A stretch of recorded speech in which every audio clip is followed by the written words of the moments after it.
ក្បួនខ្នាតទាំង30សម្រាប់ភាពសុខសាន្តក្នុងរង្វង់គ្រួសារ1ចេះគ្រប់គ្នាទៅវិញទៅមក2មានភាពស្មោះត្រង់ជានិច្ច3ស្ដាប់សិនមុននឹងនិយាយ4ជួយដោយមិនបាច់គេសុំ5ប្រកាន់នឹងគោរពពាក្យសន្យា6ចេះនិយាយពាក្យសូមអញ្ជើញនិងអរគុណ7គុំស្រែកឲ្យគ្នានិងហៅចំឈ្មោះ8ត្រូវចេះរៀបចំទុកដាក់ឬលាងសម្អាតក្រោយខ្លួនរើកកាយឬធ្វើឲ្យប្រឡាក់អ្វីមួយ9ចំណាយពេលជាមួយគ្នារៀងរាល់ថ្ងៃ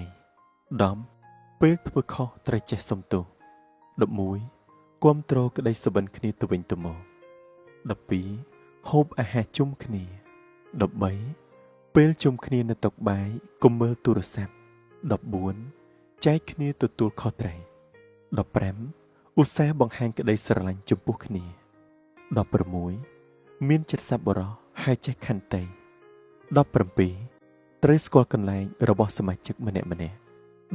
18ពេលមានបញ្ហាត្រូវដោះស្រាយដោយស្ងៀមស្ងាត់19សើចសប្បាយជាមួយគ្នាឲ្យបានញឹកញាប់20ជួយលើកទឹកចិត្តគ្នាទៅវិញទៅមក21ចេះលាក់ការអាត់កំបាំងក្នុងក្រុមគ្រួសារ22បន់ស្រន់ឬគិតគូរពិចារណាជាមួយគ្នា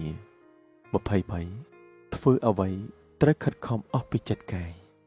24ចេះថែទាំទុកដាក់របស់របរក្នុងក្រុមគ្រួសារ25ផ្ដល់ជំនួយឲ្យគ្នានៅពេលដែលត្រូវការ26មិនលាក់បាំងអ្វីដែលធ្វើឲ្យអ្នកដទៃក្នុងគ្រួសារឈឺចាប់27ទទួលយកកំហុសហើយរៀនសូត្រ